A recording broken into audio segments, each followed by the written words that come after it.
درود هم سفر با عشق و با قصد آگاهی و نور کنار هم هستیم. گاهی وقتا آدم میمونه چطور شد که به این نتیجه رسید. اون لحظه رو یادت بیار، همون لحظه‌ای که دستت رفت سمت لیوان، اون قرص، اون دود، همون لحظه‌ای که دلت خواست فقط برای چند ساعت، برای چند دقیقه، حتی چند ثانیه از خودت، از دردهات، از زخمات فرار کنی.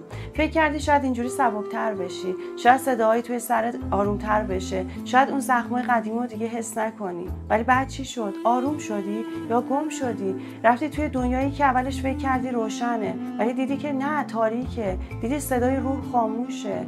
دیدی اونجایی که حضور بود خالی شد. این قصه سقوطه. سقوط از آگاهی، سقوط از حضور، سقوط از خود. میخوام در این ویدیو این موضوع بررسی کنیم که چرا مواد بیرونی یا همون مواد مخدر یا ابزارهای بیرونی شعور و آگاهی رو میگیره از ما. مغز ما یک شبکه بسیار پیچیده است. میلیاردها نورون دارن با هم حرف میزنن، دارن با هم سیگنال میفرسته و در واقع این سیگنال هاست که منو تو رو ما میکنه و این سیگنال ها موادهای خارجی مثل الکل و ماشروم میان این شبکه ها رو مختل میکنه. چجوری؟ در واقع الکل مهارگر مغز ماست، باعث میشه که فعالیت های کنترل کننده قشر پیشانی مغزمون، همون جایی که شعور، اخلاق و منطق و تصمیم گیری های ما اونجا هست، اونجا رو خاموش کنه. مواد روانگردان شبکه‌های پیشورد مغز رو میاد غیر فعال میکنه.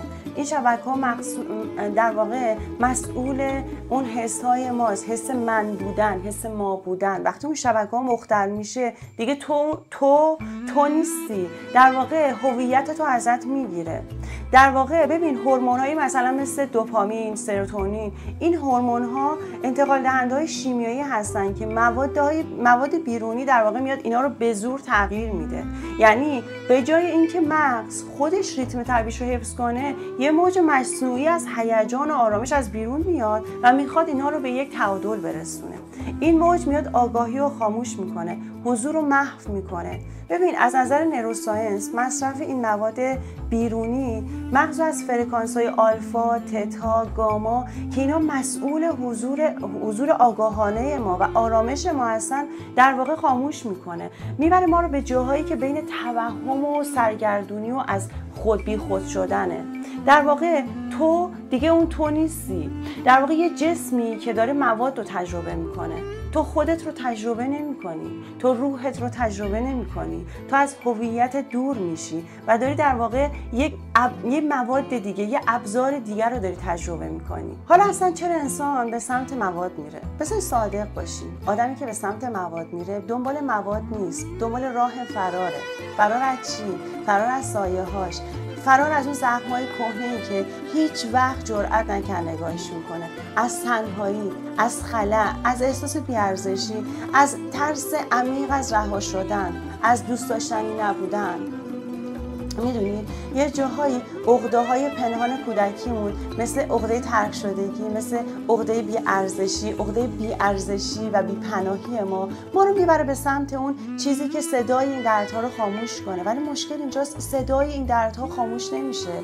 مواد مثل یک پتوی سنگینیه که ما میندازیم روی دردامون، ولی دردها که اون زیره، خفه نشده و هر بار که تو اون پتو رو برمی‌داری درد بلندتر داره فریاد میزنه، درد بلندتر داره خودش رو نشون میده.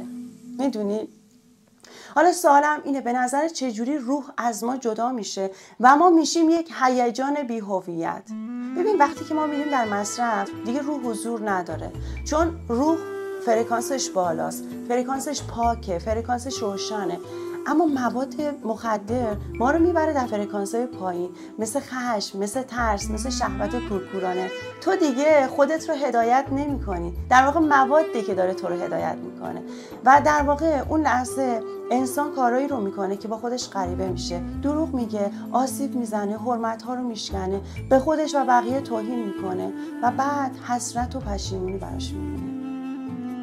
و جالبه این پشیمونی خودش یک بهونه دیگه ای میشه برای مصرف بعدی مواد و این میشه یک چرخه جهنمی و هی این چرخه تکرار و تکرار و تکرار میشه.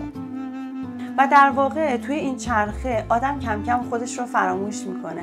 نه که نخواد خوب باشه، دیگه بلد نیست که خوب باشه. در واقع اصولی که بهش پایبند بود معنیش رو از دست میده و تو دیگه اون آدمی نیستی که به ارزش‌هاش داره افتخار میکنه و در واقع این آسیب‌ها میمونن توی جسمت، توی روانت، توی نگاهت، توی رابطت، توی نگاهت حتی به خودت.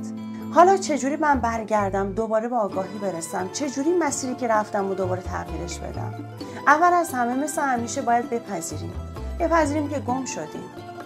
نه با نفرت، نه با سرزنش، فقط با صداقت. فقط تصمیم بگیر که با آگاهی برگردی و این راه داره. حالا به چند تا راهکار بهت میدم که تو با این راهکارها میتونی برگردی به آگاهی، میتونی برگردی به خود قدیمیت. یکی این که در لحظه حضور پیدا کن. روزی چند دقیقه فقط بشین، فقط نفس بکش، فقط حضور داشته باش بدون هیچ قضاوتی. راهکار دوم پاکسازی بدنته. آب زیاد مصرف کن، غذای طبیعی مصرف کن، پرهیز کن از هر آنچه که مواد مصنوعیه. در واقع تو باید بدنت رو مجدد از نو بسازی. راهکار سوم روانت رو دوباره بازسازی کن. کمک بگیر، روان درمانی استفاده کن، برو در گروه‌های حمایتی شرکت کن، مراقبه کن، بنویس. راهکار بعدی تغذیه روحته. اینکه بیای کتاب بخونی، موسیقی‌های خیلی زلال گوش کنی، طبیعت بری، دعا کنی، نیایش کنی، با روحت ارتباط برقرار کنی. و راهکار آخر اینه که شجاعت دیدن سایه‌هاتو داشته باش. بشین و با خود صادقانه روبرو شو، زخماتو ببین و باور کن که فرار اصلا راهش نیست. یادت باشه تو 2 راه داری، یه انتخاب یا فرار. انتخاب کنی که دوباره خودت رو در واقع پیدا کنی و به جای دویدن و به جای فرار کردن بیای روبرو بشی با واقعیتی که شاید سخت باشه ولی واقعیتیه که مال توئه.